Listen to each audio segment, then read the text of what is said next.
Good afternoon, everyone. I'm ready to answer your questions. Unang-una, nagpapasalamat ako. Papasalamat ako sa mga nagtiwala at bumoto sa aming party list, ML Party List. Those who took a chance on me, those who took a chance sa amin. Ang pakiusap ko lang ay hindi kami iwanan sa laban na ito because we need everyone when we push back harder, louder, and stronger for truth, for justice, for reforms, and for our beloved country. So, umpisa pa lang po ito, panibagong pagsusubok na naman ito, panibagong hamon na naman po ito sa aking journey. Yung napakahaba yung naging journey ko, alam nyo naman yon. And here I am, back in Congress, this time as party list representative, and I'm more excited than ever. Thank you. Senator, sabi po ni VP Sara, gusto niya ng blood bath sa impeachment trial. Ibibigay niyo po ba yan sa kanya? Naku, hindi dapat to ganun ang iniisip, ano? But siguro, ganun ang ginagawa ni VP Sara para lalo siyang, alam ko na, she's trying to court sympathy. Dahil mapalapit na nga yung impeachment trial. Hindi po ganun ang impeachment proceedings. Sagrado po ang constitutional process of impeachment na dapat wala itong puwang para sa kaguluhan, para sa chaos, para sa drama, or para sa theatrics. So ito ay seryosong usapin na susundin ang due process, susundin ang rule of law, at susundin ang mga prinsipyo na napakahalaga na nandyan sa ating saligang batas. Ano po yan? Yung katotohanan, yung katarungan, at lalong-lalo na yung pananagutan or accountability.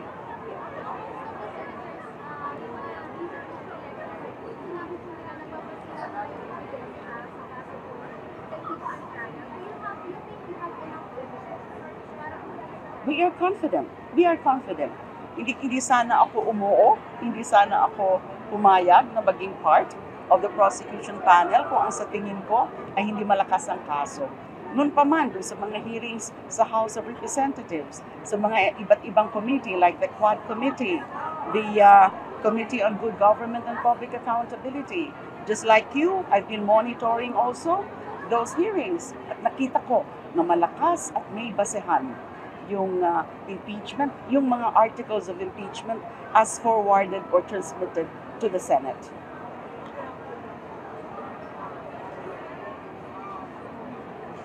What about Harry Roque? Ang pinakamensahe ko lang sa kanya, bumalik na siya dito, harapin niya. Harapin niya yung mga akusasyon laban sa kanya. Huwag siya dapat nagtatago sa ibang bansa, o huwag siya dapat, under the yung kanyang application for asylum ay ganun na lang, hindi siya babalik dito para harapin. May warrant of arrest na. At alam naman niya yan bilang isang abogado na there is such a principle or a dictum in law that flight is indicative of guilt. So dapat harapin niya. Ano yung reaction po sinabi ni VP Sara na since birth daw po ay anti-Duterte na daw po? I think that is just an exaggeration. Diba, mahilig naman siya sa ganon, mga exaggerated rhetoric. Paano masasabi since birth? I don't think it's literal. It's rhetoric. Ang ano naman, yung kung ang pagkaka-perceive sa akin ng mga tao ay anti-Duterte ako, ay may basehan.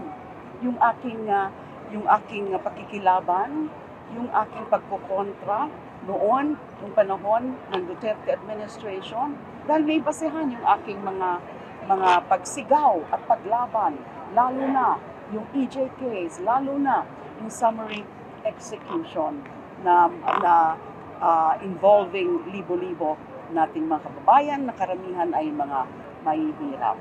So it's just an exaggerated statement by VP. Yes. In the next Congress, are you planning to join the minority or become the minority leader? Well, I just intend to be part of the minority, of opposition. and also as fiscalizer. Whether as a minority leader or not, tingnan na lang natin. Kasi syempre, hindi pa natin alam yung mga, the dynamics within the new Congress. So I have to really learn also the rope about those things. And syempre, I need to also think about ano sa tingin ko ang magandang committee that I can be a chairperson. But syempre, pag-uusapan pa yan. In fact, kaming mga opposition, kaming mga allied groups, the progressives and the liberals, plano naman talaga namin na mag-uusap kami para planuhin yung mga hakbang namin. Yes. Your thoughts on the CE ruling in your case? Nagtataka kami, naguguluhan kami, just like many, naguguluhan kami sa desisyon na yon. Ngayon lang po kami nakakita ng isang ruling, ng isang desisyon na pinapabalik yung kaso, riniremand doon sa trial court, sa regional trial court, kasi hindi daw malinaw. Pero wala naman nakasabi sa CA decision na mali yung acquittal ko. Na hindi naman nakasabi na ako ay kinoconvict na. Hindi ina-acquit. Walang nakasabi na ako ay ibabalik sa kulungan. At hindi ho talaga pwede yon na ibalik ako sa kulungan at i-convict ako na basta-basta na lang at magkakaroon uli ng paglilitis. Kasi ho, talagang that is very violative of the constitutional prescription against double jeopardy. Napawalang sala na po ako, na-acquit na po ako after due proceedings, after due process. At hindi na ho pwedeng baliktarin yon. So nagtataka po kami dyan sa decision na yan ng Court of Appeals. Any comment na this early, merong incoming senators like Marcoleta and Marcos na nagpapayag ng position nila on the impeachment? Okay, ayaw pa po namin tingnan yan, ano? Although of course it's natural for us to speculate kung sino yung mga who would be voting for acquittal on one hand and who would be voting for conviction on the other. Ang pinaka-importante para sa amin sa prosecution ay yung magpresenta ng malinaw, ng malakas na ebidensya. Kasi at the end of the day, yun naman talaga ang dapat tingnan. Kasi hindi lang yung mga senators, judges ang nandyan, hindi lang yung mga prosecutors ang nandyan, hindi lang yung official impeach or the respondent ang nandyan, kundi yung taong bayan ay manonood because it's going to be an open and public proceedings. So makikita ng taong bayan kung gaano kalakas ay yung ebidensya.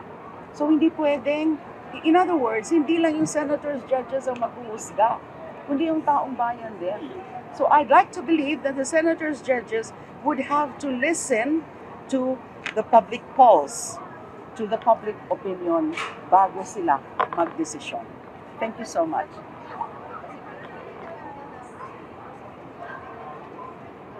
I have no notice yet, but I expect it soon. Thank you.